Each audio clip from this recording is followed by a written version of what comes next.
બેન મજા આવે સેવા કરવાની? બહુ સરસ હો, આનંદ આનંદ આનંદ.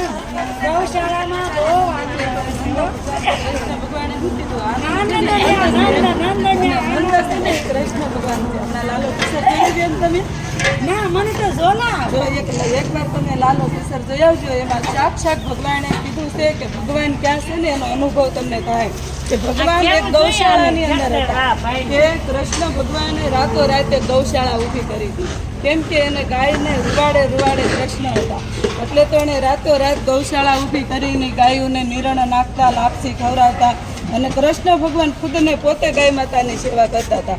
આ વિશે જો તમે બેન ન જોઈ હોય ને તો એકવાર જોજો. આપણે ગીતાજીમાં 18મા અધ્યાય છે ને એનો આખો તમને ગીતાજી ઉપર, કૃષ્ણ ઉપર તમને આખો એણે ફિલ્મ એણે અત્યારે ઉતારી અને એ આપણને જાગૃત કરવા માટે આ ફિલ્મ બહાર પડ્યું છે. એ લોકોને તો બધી ખબર જ હતી કે ભગવાને આ લીલા કરી હતી, પણ આપણે નથી ખબર પડતા ને એ લોકોને જાગૃત કરવા માટે કે કૃષ્ણ ભક્તિ કેવી હોવી જોઈએ અને કૃષ્ણ કોણ છે, કૃષ્ણ કેવા હતા. તો એનું નામ બાળપણમાં હુલામણાનું લાલો નામ હતું અને લાલા નામે એણે આખું પિક્ચર ઉતાર્યું છે. અને હકીકત જો અત્યારે તમે એ ફિલ્મ જોશો ને એટલે તમને અનુભૂતિ થાય કે ભગવાન કેવા હોય. ભગવાન ક્યાંય પથ્થરની મૂર્તિમાં નથી. એમ કહે છે કૃષ્ણ ભગવાન કે માણસના હૃદયની અંદર જ ભગવાન બિરાજે છે. અત્યારે શાક આપણી અંદર જ છે કાળિયો ઠાકર, પણ આપણે ક્યાં ગોતવી છે એ તો કે બહાર ગોતવાથી ભગવાન ક્યારેય કોઈને મળતા નથી. પોતપોતાની અંદર ભગવાન છે પણ આપણે એના દર્શન કરવા આપણે જોઈએ. કર્મ આપણે કરવું પડે. ભગવાન તો ખાલી એક આંગળી સીંધે છે, પણ કર્મના આપણે આપીને કહીએ કે કર્મ કરશો ને એવું તમને ભગવાન ફળ આપશે. તો આ બેનો તમે બહુ સરસ સેવા કરો છો. મને તો બહુ ગમે કે તમે રોજ આવા ગૌશાળાની અંદર આવીને ગાય માતાની સેવા કરતા હોય, ગાયને કટિંગ કરીને લીલું ઘાસ ખવડાવતા હોય અને આવા વાયદા પોદળા કરીને અને ગાયને એકદમ સફાઈ આખી ગૌશાળામાં કરીને અને સોય અને તમે અત્યારે આશરો આવો આપતા હોય કે આ ભગવાને કીધું છે ને કે આ ગાય માતાને તો અત્યારે આ બેનો ગોદડા હોતે ને શિયાળાના ઓઢાડે છે. રાતે ગાય માતાને ગોદડા ઓઢાડવામાં આવે છે અને એટલી સેવા કરે છે કે આપણે અહીંયા હિરલબેન સંચાલક કરીને છે કે આપણે અત્યારે વંદરાવન ગૌશાળા છે તો એમાં સંચાલન કરતા એક હિરલબેન છે.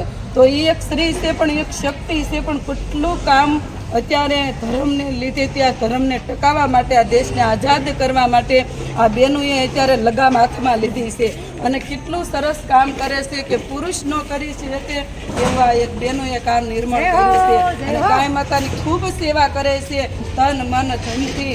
એટલે તો ભગવાન સત્ય કીધું છે ને જે સત્ય હશે ને ત્યાં કૃષ્ણ ભગવાન હશે. તો આ બહેનોની અંદર સાક્ષાત કૃષ્ણ ભગવાન બિરાજે છે. એટલે તો ભગવાને કીધું કે હું એક તમારી અંદર છું પણ બહાર ક્યાંય છું નહીં. અને ભગવાન આપણી સાથે જ છે. ભગવાન આપણે આંગળી સીંધે છે પણ કર્મ તો આપણે આપણી જાતે જ કરવું જોઈએ. અને કેવું કર્મ તો કે આ ગાય માતા છે ને એની અંદર કૃષ્ણ ભગવાન રૂવાડે છે.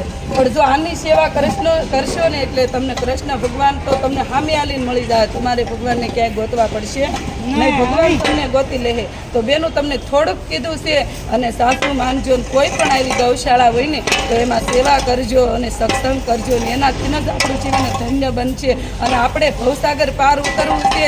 તો આવા કર્મ કરશો તો એ કાળિયો ઠાકર આપણો હાથ પકડશે ને આપણે ભવસાગર પાર ઉતારશે. બોલો માતાની કષ્ટભંજન દેવની નીલકંઠ મહાદેવની આજના યાનંદની હરિ ઓમ નમઃ પાર્વતી હર હર મહાદેવ. સીતારામ રામ જય જય સીતારામ. ગૌ માતા જય શ્રી